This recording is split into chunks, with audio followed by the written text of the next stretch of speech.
Hey y'all, welcome to the Medicinal Melange podcast. I'm Elizabeth, a clinical herbalist, medical astrologer, and the friend that won't let you gaslight yourself out of your own brilliance. This is where we take the guesswork out of your wellness journey and take back your autonomy in healing your body, aligning with your chart, and shedding light on your highest self's actual timeline, not the one capitalism tries to rush you through. If you're into no BS astrology, radical self-honesty, and levels of devotion to yourself you were told were too much, you're in the right place. It has been kind of a weird week. I feel like my schedule opened up after being pretty busy for the last couple weeks, which I am forever grateful for. But with my schedule opening up, it had me thinking a lot about what could I be doing and how could I be preparing, because I'm the queen of thinking a really awesome idea, and if I don't manifest it into reality that second, it goes into the bin with the rest of the really great ideas.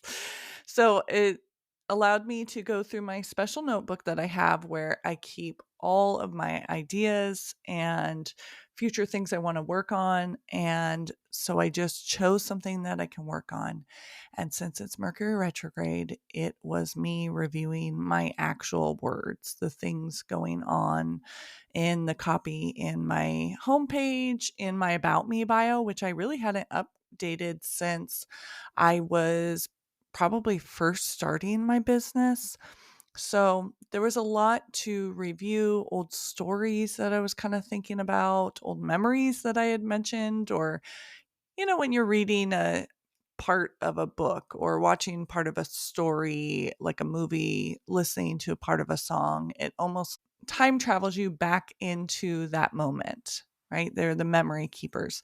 And so as I'm reading my website, it's like, oh, I remember when I worked on this, or, oh, I remember asking my friend Arlie if this was good enough or if what I was saying was good enough. That was definitely my MO for a while. And, in addition to rewriting my story and rewriting my words and how I want to present myself to clients, I also want to take you into a moment that cracks something open for me in the most Virgo way possible. It really wasn't dramatic or chaotic. My Mars is technically in my 12th house, so it wasn't Mars in my 12th house throwing a grenade at it. It was just kind of like this 3 to 5 minute phone call that exposed an entire identity that I thought I had buried, but it's retrograde season. So I get a call from the realtor selling my house. His name is Brandon Hawley. He actually was one of the first realtors that I hit up when I first moved to Austin. Man, it's probably been about 13 years now. So probably about 10 years ago, I met him, and he was helping me find an apartment, and I just kind of stuck with him the whole time. He was doing rentals at the time, and when I needed a house, I wanted to honor that commitment that he has given me over the years and finding me great houses. Brandon has been nothing short of a mensch. And I got a call from him, which is totally normal, fine, whatever. But then he brings up my ex, like directly.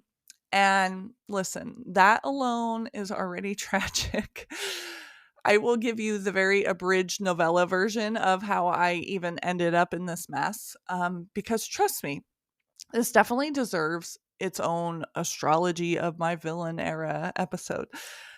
But I bought a house with my ex. It's cute, right? New beginnings, fresh paint, HGTV, ain't got shit on me kind of mentality.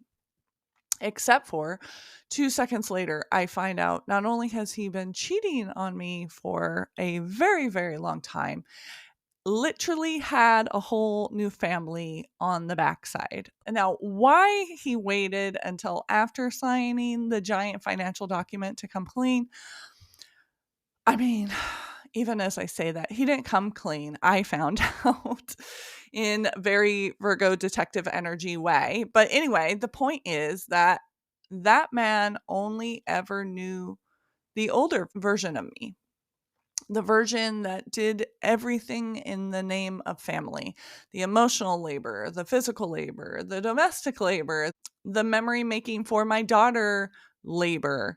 I wanted to life it out. I thought that's what you did. And so I sucked it up as I have, my daughter, and we're creating these amazing memories, just her and I. A part of me was sad that we didn't get to do it in the moment. Now I'm like, thank God. But in the moment, you want to have that person. And so this is all happening while he either was traveling for work or sleeping till 2, 3, 4 o'clock in the afternoon, like he was going to the mines every day to work. So fast forward to now, when my realtor calls, again, kindest dude, professional king, and he says, well, I know you said you weren't going to handle this part of the house sale, but Barnacle Boy deferred to you, even though he's legally responsible for this, and he's now pushed it off onto you. And so what do you want to do? And the side note here is he definitely did not call him Barnacle Boy. That's just the name I have for him because he will never get the satisfaction of me ever saying his name again. So, hashtag growth. But when this request came across the phone call, I felt my entire body try to snap back into that old mentality. It was like an annoying, people-pleasing muscle memory response. And if I'm being honest, it had nothing to do with him other than that was supposed to be his responsibility. It had to do with the fact that I didn't want to let Brandon down because it's not his responsibility either, right? And so my voice went up half a pitch. My brain instantly started problem solving while I was seeing the bigger picture and all of the outcomes that could possibly be. And my energy almost contracted, like, ooh, I can fix this, I can help, because definitely Captain Savaho used to be my default personality. And in that exact moment, at the same time, I thought, fuck, I almost did it again. Not because the situation was so painful. I'm absolutely past that. It was because my old identity tried to creep on back in, wearing a trench coat and sunglasses, trying to be all low key, thinking I wouldn't recognize her. And this is where the astrology teaching starts, because this is where my chart, and if you notice these patterns with you or any of these old identities creep up, that's where your chart comes in too. This is why people hire me. These are the situations, as shitty as they are, astrology actually helps you with. It gives you the how. Because while I was having this very Virgo rising meltdown, my whole chart popped into my mind, especially my most seen part of my chart, that 10th house, my professional planet. The ruler of my 10th is in my first house. And if you don't know astrology like that, basically the starry chisme is the first house is your identity, the role you're meant to be in the world, not in a performance way, like how you actually show up and lead through life. And with the ruler, my 10th house there, it's basically like, you know what? You are here in this life to become who you are in a very public way. It is telling me that I am going to evolve very loud, and other people will learn by watching me drag my old identity into the light and kind of make peace with it and then move to the next. If you heard my Say It With Your Chest episode, you know that this happened professionally as well. I walked into my store that everybody knew this was my store, and then it wasn't, and that is very painful to happen out in the light. And so here we are where in my chart it says that's supposed to be that way. And that moment on the phone is exactly why most people are romanticizing this reinvention, this glow up, like it's some sort of makeover. But the truth is, me and most people who aren't doing it, for Instagram or whatever, our identity shifts show up in really regular, degular, painful human moments. Moments where maybe someone treats you like the version of you that they remember. And your body almost kind of agrees for half of a second before your brain catches up, because those remembrances still live in the body. So this is the identity pivot, and it's how you know you've outgrown your old self. You will absolutely outgrow how people see you before you outgrow how you see you. And then you're going to outgrow your old self before you fully embody your next version of self. And this is very awkward baby giraffe walking stage. I know I'm not her anymore, but I'm not really sure who the fuck I am now. That stage is part of the identity work that I feel like no other person is really talking about. They're like, I'm going to hold your hand and we're going to get through this together. And that's true.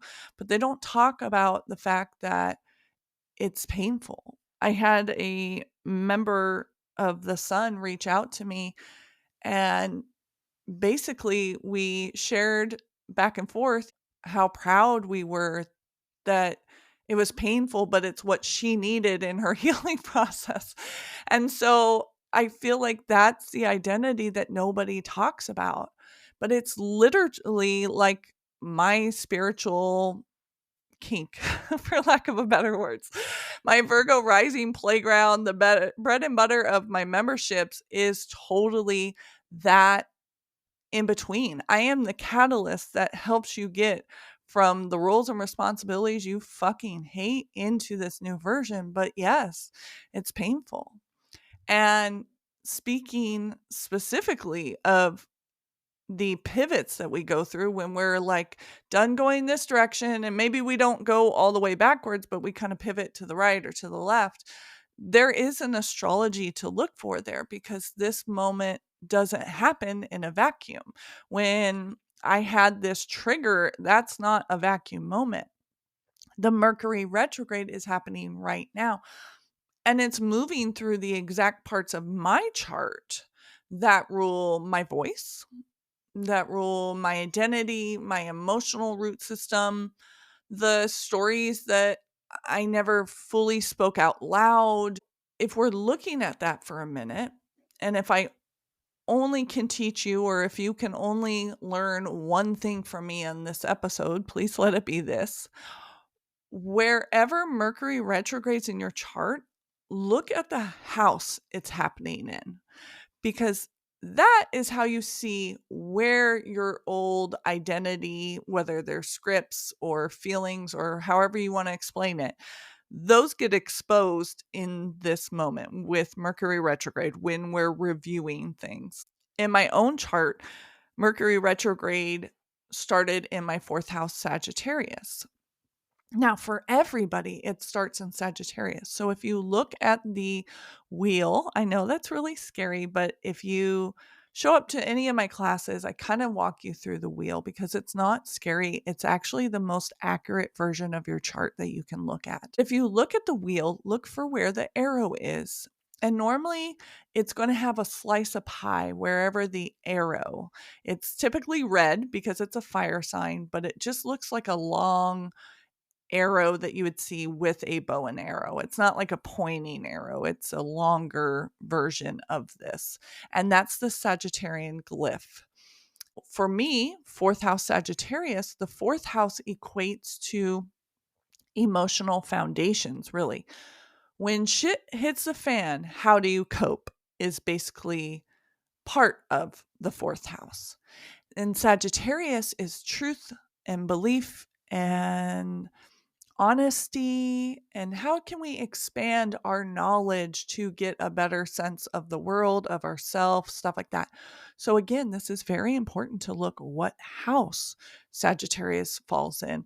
And if you're not sure what that house means, go ahead and comment on this podcast episode and I'm happy to reply to it. The translation for me is the beliefs and the standards that I saw through my childhood and these subconscious stories that I either told myself or I overheard maybe somebody talking about growing up and then I computed it to something else.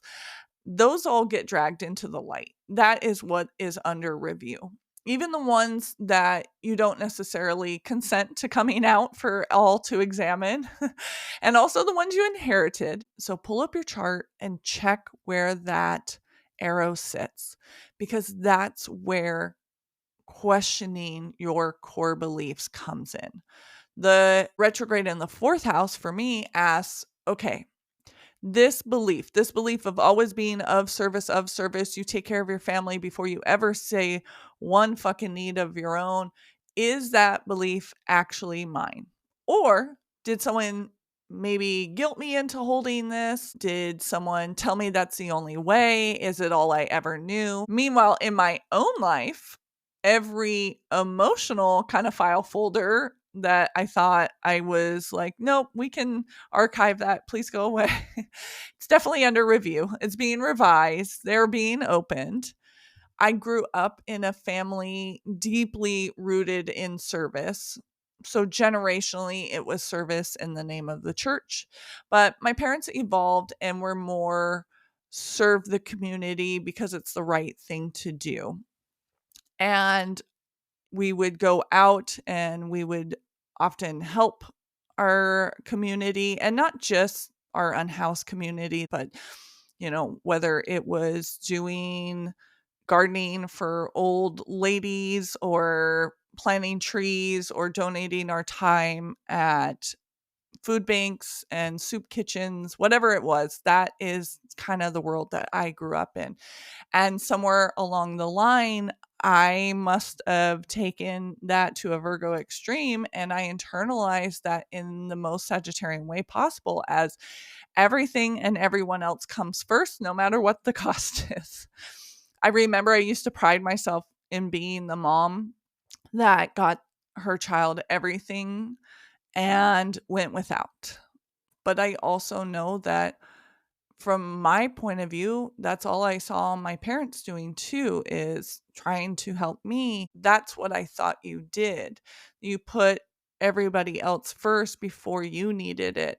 I mean, even when we would have movie nights, it would be like, okay, it's a commercial, or let's just pause this for a minute and we'll do the dishes or whatever. Like, growing up, knowing how to relax is not a thing that I knew how to do. And I still struggle with it. But we're taking these core beliefs, if Sagittarius falls in your fourth house like mine, and then on the 19th, which is only a few days away, Mercury moves backwards into Scorpio. And for me, that's in my third house. And third house is all about voice and words, communication. It also has to do with siblings and short travel and, people around you that are like family. So with this third house, it tells me that the voice will kind of sharpen a little bit. My tolerance for bullshit will evaporate when it goes into the third house. But also for a lot of people, emotional intelligence spikes and the messaging gets deeply Scorpio real, because we are definitely teaching and speaking the truth with this Mercury retrograde, and not polite truth. This is shit coming out of the shadows, maybe emails leaked, right? Stuff like that. Not, I don't want to offend anyone levels of truth. Scorpio levels of uncomfortable, but liberating in the long term levels of truth. In my chart, it's moving fourth house, our core, into this inner truth in the third house. And this is why my identity, at least for the sake of this conversation with the realtor and also online as I'm kind of revamping my website.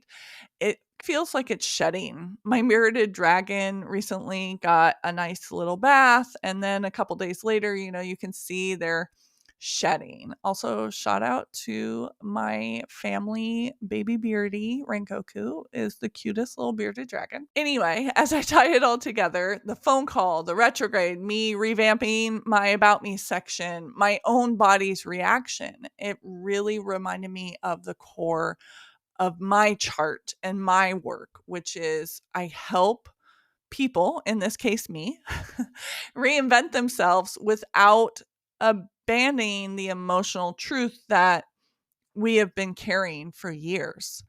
There is a reason why I love helping women that are over 35 years old, because a lot of the times massive portions of our subconscious and what we do in our day-to-day was deeply rooted in being told, well, that's what you're supposed to do. But there's still this deep rooted sense of taking care of everybody else before we take care of ourselves.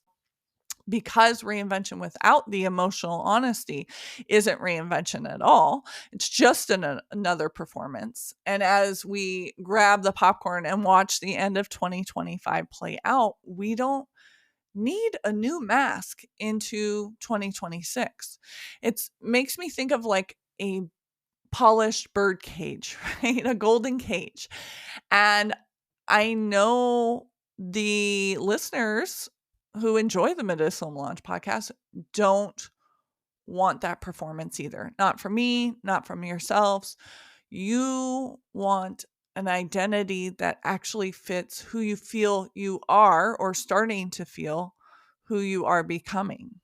You want to feel seen without bracing for impact or bracing for a response of like, okay, this is truly me. And then go like, oh, hopefully it's not too much.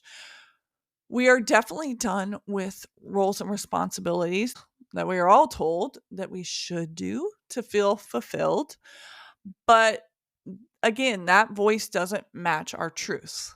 You feel that kind of cringy thought of shape shifting for people who really don't deserve access to you anymore.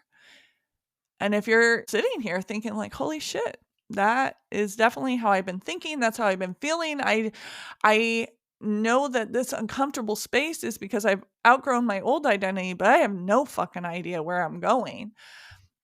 That's because your world is shifting. And I'm very excited for you. This retrograde is dragging out outdated identity scripts from everybody out of the archive so that we can like actually paper shred them.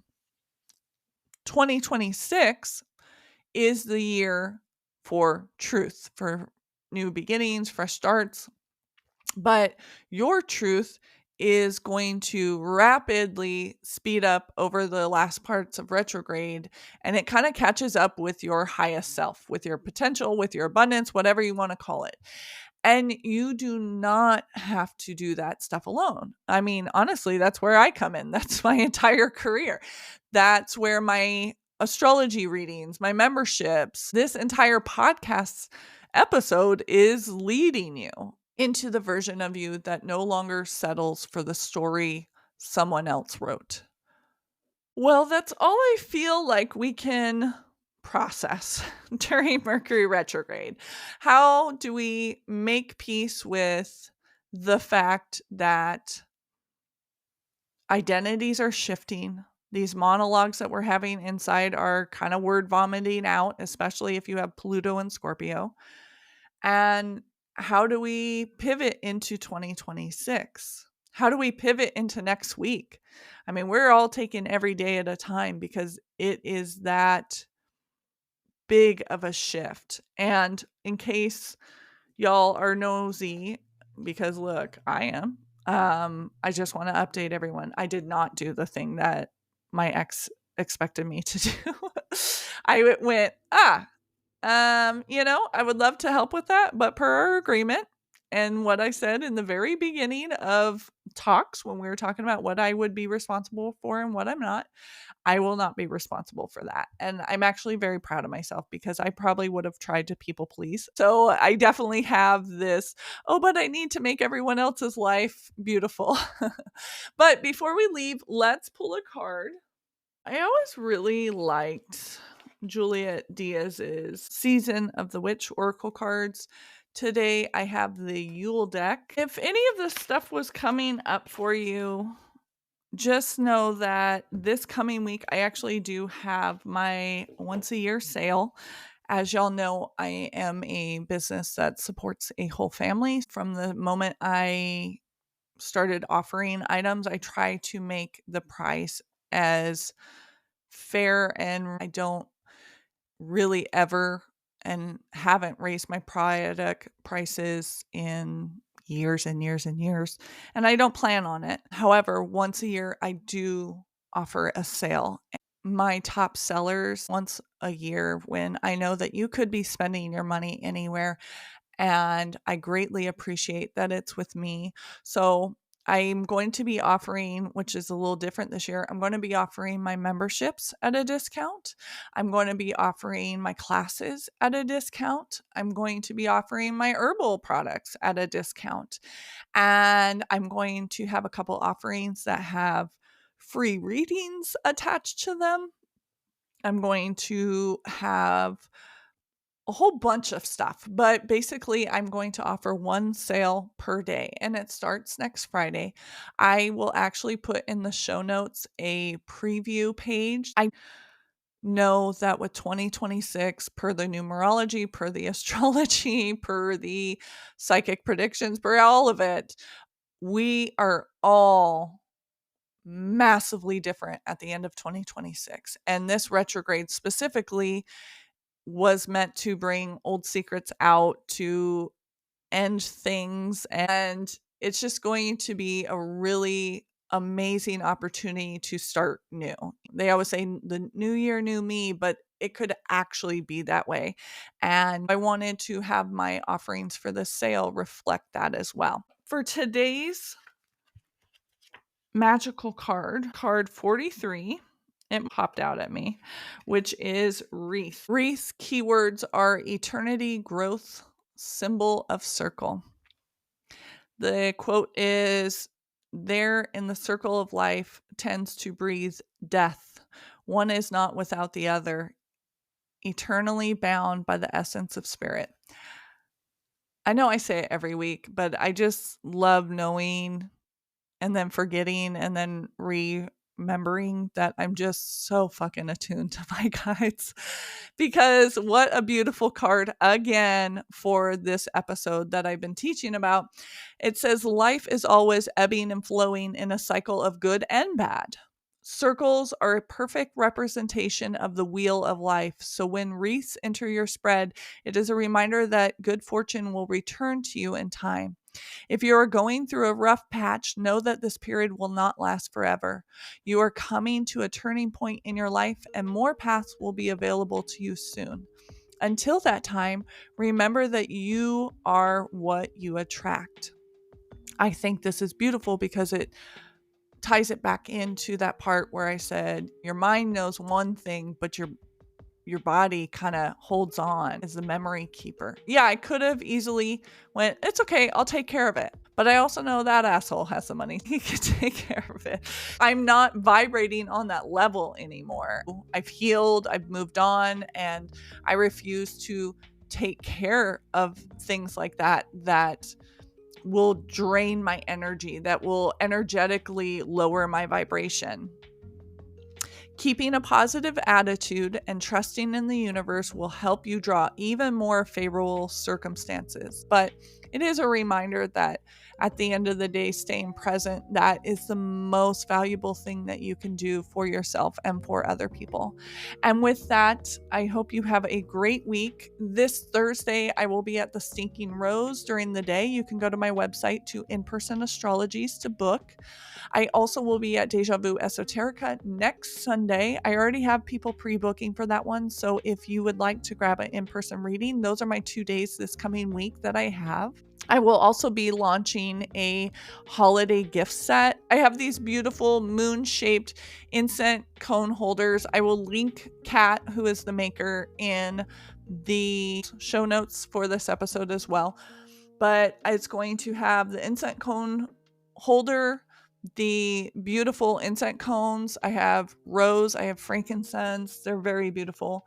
We also have handcrafted herbal chais and an herbal bath soak as well for protection and renewal, which again, so beautiful when paired with this episode. So with that, I hope you have a great week and I will see y'all next week.